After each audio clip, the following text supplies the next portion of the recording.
Okay, will the Toronto Wolfpack compete in Super League next season? It's not a question of should they. There's a lot of people online who think they should not be allowed to compete next season because they have failed to complete this season. And there's a lot of fans who say put the Broncos back in there because at least A, they were competitive, B, they are growing the game in the south of England because they had 8 homegrown players from London and the South East in their main squad from the majority of last season.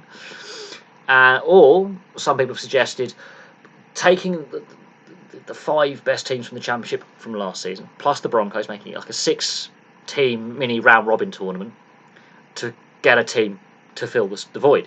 What the Super League and RFL have said is there's no relegation and we plan to have Toronto resume play at the start of next season.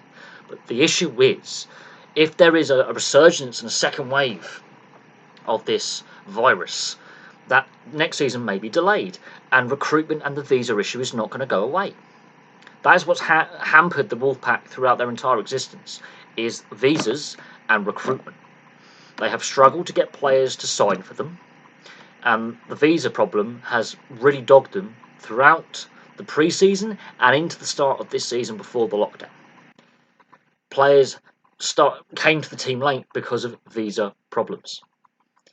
And this is something the RFL have struggled to deal with from day one with the Wolfpack. Another issue with the Wolfpack is the time zone difference and the fact that they may not be able to play any games in Toronto. So what's the point of calling the Toronto Wolfpack if they're playing games in the north of England? Yes, they might have a multi-millionaire from Canada or Canadian Australian backing them. But what is the actual point of having a team in Canada if they're not going to play home games in Canada or not be allowed to?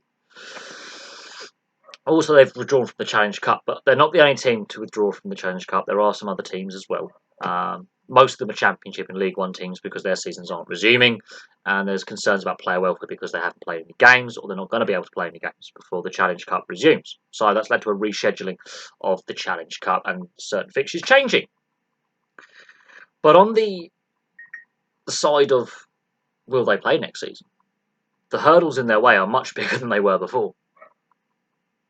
And you can't play an odd team league. It doesn't work as well. It means there's always going to have to be a bye round. So it creates problems when it comes to playoffs and play-ins and promotion and relegation, which is the system the Super League and Championship and League One want to resume as of next season. So it's going to be interesting. A lot of the problems lie with the RFL for deciding to go to Canada rather than grow the game in the Midlands and the south of England. As I said, the Broncos had 8 homegrown players in their main matchday squad for the majority of last season from London and the South East. And a lot of their players were British anyway. The Wolfpack are relying on a hell of a lot of over-the-hill NRL and Super League veterans, and the core of their team, 7, 8 key players, come from Australia and New Zealand for the start of this season, and the visa issue is not going away. So it's not a question of should they resume next season and play. It's will they be able to compete in Super League next season? And I think the answer is a big fat no. Will they be a team next season?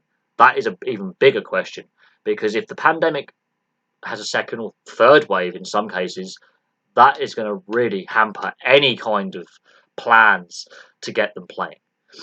And travel.